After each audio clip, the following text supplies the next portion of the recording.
Alright, so I totally forgot about this fucking project that I was trying to do, so I guess we might as well wrap up the final part and then move on here. I got 20 minutes left of video that is on the footage of the recording session I was doing here, so yeah, let's go ahead and jump into that, guys, and yeah, I think the main reason why I was waiting so long is because I'm going to be cringing a lot during this cutscene right here, so the next chapter opens up with a flashback cutscene while our leading man is basically unconscious in the next area.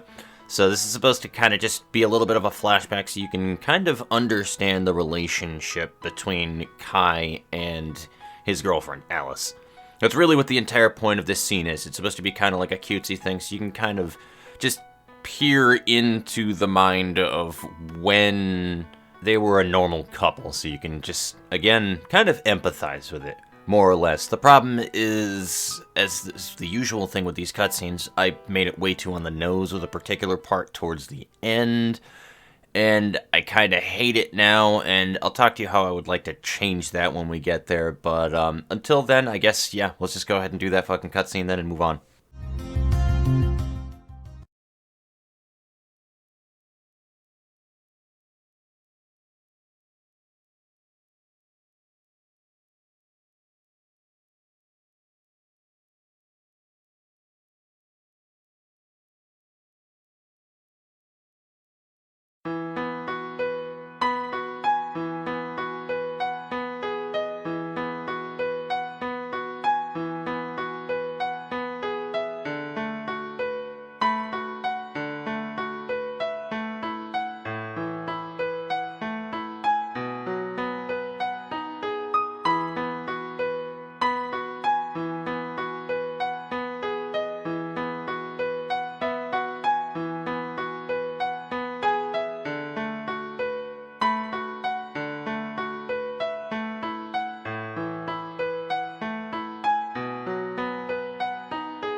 And there we have it, ladies and gentlemen. Sorry, I'd read it out, but, I don't really know what to tell you guys other than, like, I kind of just get... I'm not an embarrassed person by any stretch with things, but when it comes to me, like, showcasing things on my channel, for some ungodly reason, I actually get embarrassed over it for some reason.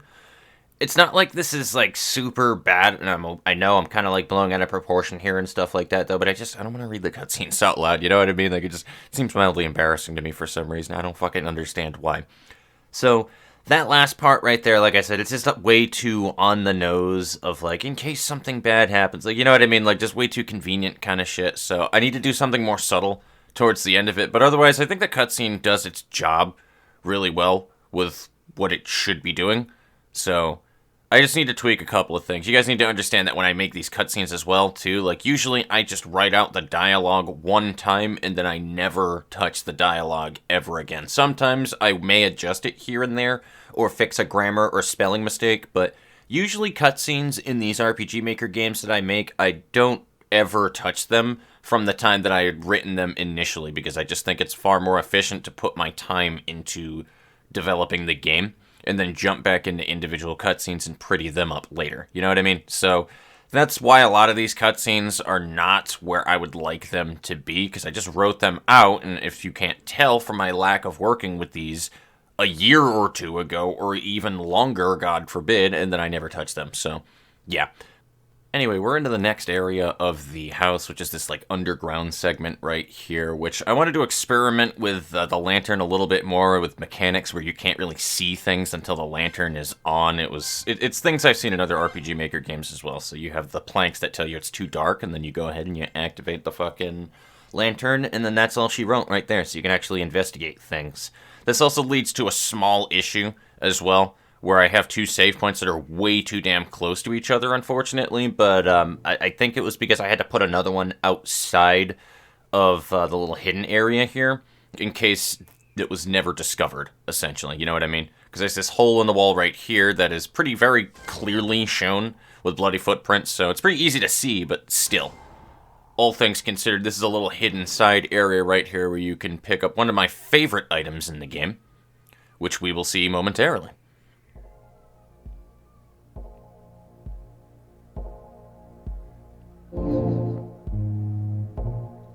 And there you go, the shotgun.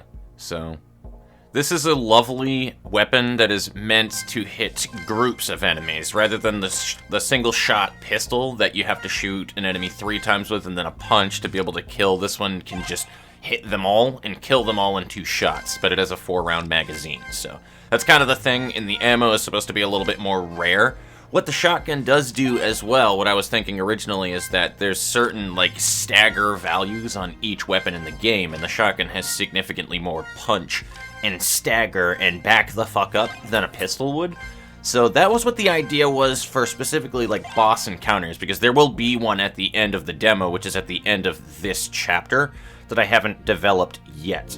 And the idea is to kind of throw them into a stagger state, to be able to do a finishing blow enough times, and probably like numbers of 3. Also, there's a medium scrap that was on that body as well. I don't remember if I use it right now, but it is there.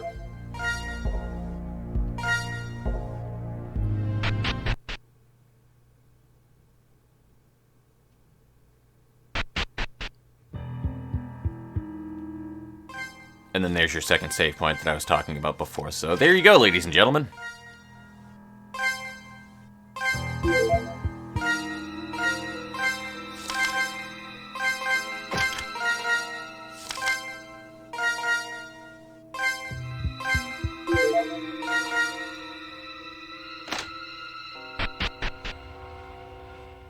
So this is where the lift is. If you guys remember from above where that Tea House Melancholy song was playing, where you're inside of the wooden shack, there is a lift there, and this is where it's supposed to be.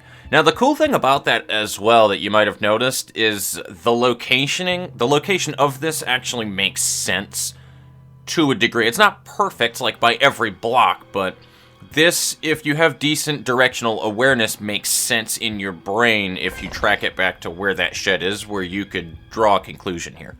Also, there is obviously no power to that lift, otherwise you'd be able to leave it. So that's what this whole entire segment is trying to restore power, etc., to be able to get to the lift, and then you go back up topside, which you will then use that music box key that we got before to go back to the room with all the different garments from different time periods and shit. So that's how the progression is supposed to go.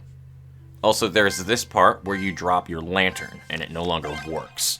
So, that lantern that you just got right there, it's kind of supposed to... It just gives you something to do, to be honest with you. I don't know if it's something that I should keep in the game. I feel like it's way too early after getting the lantern to just completely remove it. Usually when you have something that you pull away from a character, it's supposed to be so that you lose your attachment. Or not really lose your attachment, but like... you develop a bond and a reliance on it, and then they take it away from you. That's usually how that's supposed to work, but you haven't had it long enough. And then here, right here, Foxfires. This is something that I want to go over for a minute right here, so we're just going to back out of here. Let me go ahead and pause my recording here. So before we jump back into this one, Foxfires are a thing I feel like I need to readjust at some point, because it's not perfectly exactly where I would like it to be. Now, let me go ahead and explain that one a little bit, ladies and gentlemen. So, one of the biggest problems about RPG Maker games is putting an enemy on follow or approach is what it is called for the movement pattern, and then making it move as fast as the player is not really a very fun thing to deal with in any way, shape, or form. It's actually something I criticize in a lot of other RPG horror games. And the reason being is because it's on an AI, it's going to cut you off, and they tend to move very erratically and are difficult to get around. Especially if you make it like an instant kill enemy, which the Foxfire is an instant kill enemy, I assure you. It's just not a very enjoyable experience for anybody that wants to ever go into these, and I very highly suggest that if you do an enemy type like this in an RPG horror, just an instant kill follow chaser enemy, that you kind of really think outside of the box in how you can make it an interactive enemy to work with, rather than just this instant kill thing to add artificial difficulty into the game, because it's going to get very frustrating for the player if they can't figure out what they're supposed to do. Now, that being said, I did put 2 failsafes into the Foxfire to not make this as unforgiving as it could be. First off, if you just back out to the left, which you are very likely to do the first time that you see it, rather than run past it, because you have no idea what it is capable of, this area is a complete safe area from the Foxfire. It plays the chase music that is going on because it is chasing you, but it will not enter this room, which allows you to get to the save point and properly think about what you're going to do before you wind up just getting attacked and not being able to think about anything. So there is that. Secondly, it is not established currently, but it will be later on. If you remember at the very beginning of the game, I believe it was actually called a talisman. I'm not 100% sure. There are 2 items that are incredibly similar, and one of them was towards the beginning of the game in the first save point once you enter the house. It is supposed to be a get-out-of-jail-free card that's a failsafe in case you die that prevents you from dying. That is supposed to work against the Foxfire as well. What would happen is if you would pick this up at the beginning of the game, and I'm going to make it very, very obvious for you to pick it up as well, this item will cause a stun reaction on the Foxfire, and then it'll stop for like 2.5 seconds, 3 seconds, or something like that, so that you can get away. So that first reaction where it bumps in you isn't just it killing you, and it gives you a chance. I want to make sure that there's something like that so that, again, there's a learning experience to be had here before they just throw you into the fucking lion's den. But either way, what you're supposed to be doing in this engagement, as you will see in a moment, is you're supposed to just go into a very specific room on the lower area if you run by it to the bottom, which can be a bitch to do with the AI. And you're supposed to repair the lantern first, and then go into that pitch black room that I was in before. There is a talisman in there that completely dispels Foxfires once they bump into you. That's how you're supposed to deal with the enemies. You're supposed to have a talisman on you, and then you kind of just seal it away, be gone, thoughts, and then it's gone. So that's how you're supposed to deal with the enemy type. Just a little outside of the box thinking. As a side note as well, inside of the lantern repair room, there is the one and only developer secret that I have in the game, which is if you investigate these barrels and boxes in a very specific order, then you will get unique dialogue lines indicating that you're doing something different. And it'll only work if you investigate one and then the next thing, because it'll trigger the next, event to happen. And then you get a special medicine out of it. It just basically triggers a unique set of different things that you can do to look around for. I'm going to wind up putting in probably like hidden weapons in the game by doing this. It's a very specific thing that I will probably allude to. If I ever make this game and it becomes a legitimate thing, I'll allude to it being a thing that you need to do to other people, because it's just so fucking specific. But yeah, just thought that I would go ahead and mention that there. We'll continue the recording back from, like, the Spikes room, just so that you can actually see what's going on here, though. But other than that, there's just not really anything else that I need to say about the Foxfire. Just the AI to it is still also very limited, because I don't think I experimented with it as well as I could have. It's basically on, like, a 2-3 second timer, I believe, and then it just spawns in the room and then runs at you. And thanks to another script that I have going on, it will continue to move when off-screen. By default, RPG Maker has something built into the engine where once an enemy goes off-screen, they stop moving. This was an issue during the forest sequence when all the zombies were running around in circles, so I stopped that from being a thing. But yeah, that is a thing that'll happen, and yeah, so it's just on a timer, and that's it about the sequence right there. So I guess we go ahead and just explore the underground even further, and I'll just leave things running after that point, so...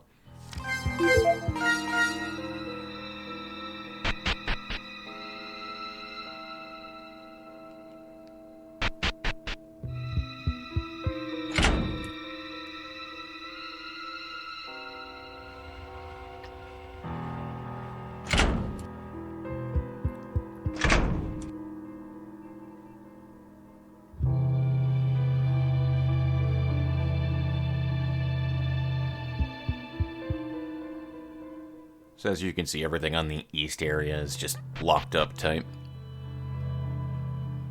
Just like the upper floors, there is a singular key that should unlock everything in the underground for you, which I believe is in that right door. Usually if blood is at the doorway, it's supposed to be my indication of telling you, hey, go here. Which, if you remember that stick that yeah, the old pipe that you were busting shit down before, this is where it's used again.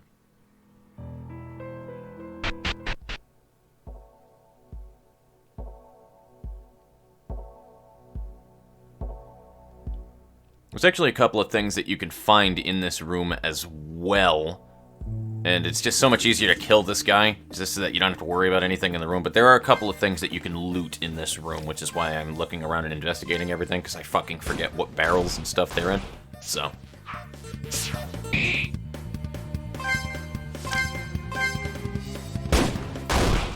But as you guys can see, shotgun is way more effective than the handgun.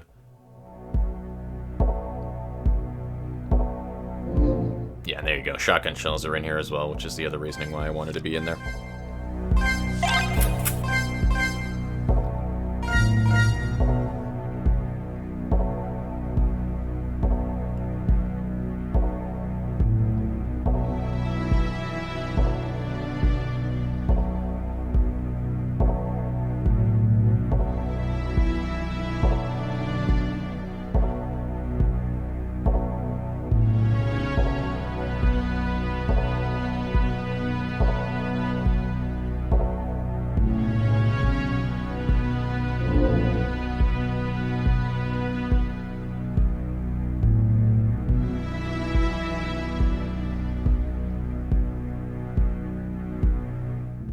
And then there we have the underground key. Look at that shit.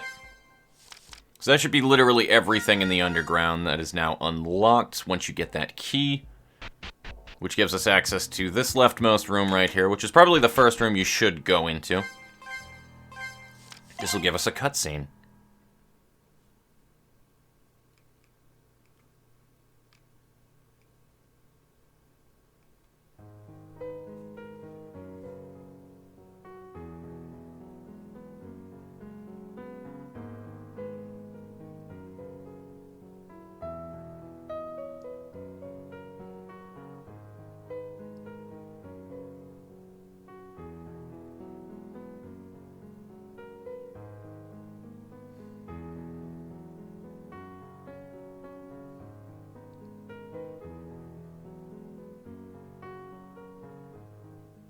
Cringe. Cringe line. Cringe line is cringe. I think I stopped at this point so I could fucking facepalm. Either that or something happened in the real game. I don't remember. Something might have happened in reality.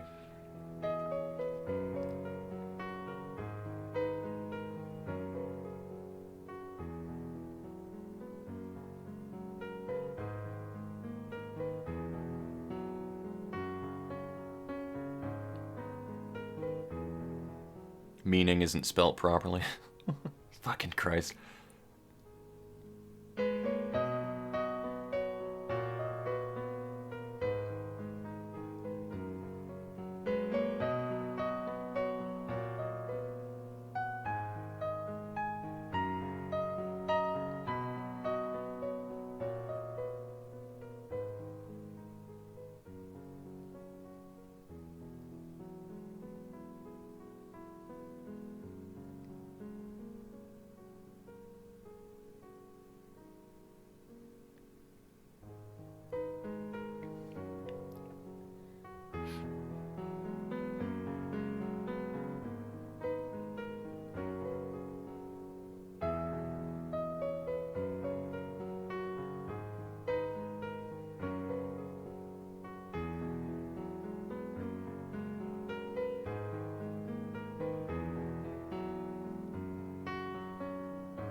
So a little bit of backstory right there and other stuff. I'll talk about that one a little bit more in the next part where I go into like the behind the scenes shit about what's going on here. But before that, though, also, you can't forget the fucking handle that's in the top right corner here. This is a little bit off the beaten path, and I might need to have something that draws your attention up there to get that, because that's an important piece of just item right there that you need. That is supposed to be the handle that gets into the electrical room on the eastern side of the underground. I do believe that that is everything that I have available at this point in time in the game, though. However, we're going to go ahead and I'm going to leave the video running for just a minute here. I still got another 2 minutes and 50 seconds. I don't know what I do here, but I just want to see what's in here first. But that should be everything available that I have in the game at the moment. Because this... Alright, well that's openable now, but does it go anywhere? It does not. And that doesn't even react to you having the handle, which is what that should be for. I think it is, at least. Yeah, it is. It is. But there's a whole other segment right here. This is supposed to be a puzzle segment as well that I will be putting in. That it's going to have a bit of foreshadow as well. You're supposed to carry around or find fragments of Kai's memory in here, which are different things that allow you to learn more about the character and stuff like that. And then those bookshelves are supposed to represent certain things like greed or, you know, all of that other stuff. I guess my video footage just died right there, so I might as well pause it. But it's supposed to represent certain things in his life. Grief, loss, sorrow, whatever. And you just kind of match them to the bookshelves that they belong on based off of the flashback that you get when you pick up that memory fragment, essentially. It's not like a super big brain puzzle, but it's just more meant for you to empathize and understand and see things from the character's perspective more than it is actually being a puzzle. But that's about everything that I have for this, you know, this whole entire recording session for you guys. I apologize for not opening up that fucking medium scrap, though. I don't think that I have anything in here. Let me just make sure that I did not open it up whatsoever. Oh, you know what? That's what it was. I think I have a little segment at the end of this right here, so let me just hit play on my play reel. Yeah, that's what it was. I was editing it, and then I went back into it afterwards so that you can see what the room looks like from the inside. So we'll start from the loading screen here.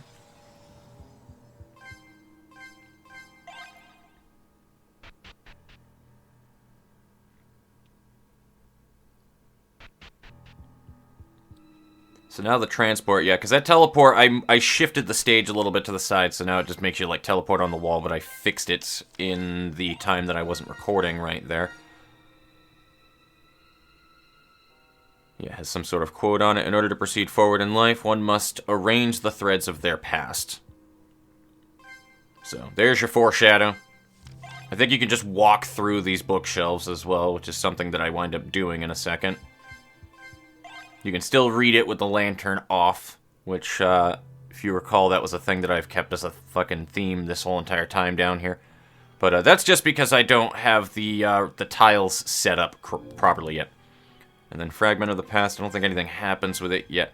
I remember a different version of this game being done that I have, but it's not done right now. I don't think I fucking used that medium scrap, which pisses me off. Oh well. Well, that's gonna go ahead and wrap it up then, I guess, guys. But yeah, I wish I had fucking read that medium scrap. I'll have to do that in part 4 and then have a recording of that up on screen so that you guys can see it when I go into things. But that's everything that I have right there. I remember having another build of this that's probably on a thumb drive somewhere or on my laptop where I actually did make the room in the bottom right and I put some different cutscenes and fragments all over the place, but it's not in this current build that I have right here. So I have 2 different versions of the game edited somewhere. I really don't know where they are, but I might have to dig that one up and then put it up in the next part, but again, that's just going to wrap up everything that I have right here. That is everything that I have done for Fallen up until this point. Took 3 fucking parts to go through it. Thank you for joining me, guys. In the next one, we're going to do all the behind-the-scenes things I was thinking of when I was trying to make this, inspirations, etc., and then more backstory on the actual plot of the game. Because honestly, I may not ever even release this game, so even if it is a massive spoiler about everything that is in the game, might as well talk about it, you know what I mean? So, take it easy, guys. I'll see you later.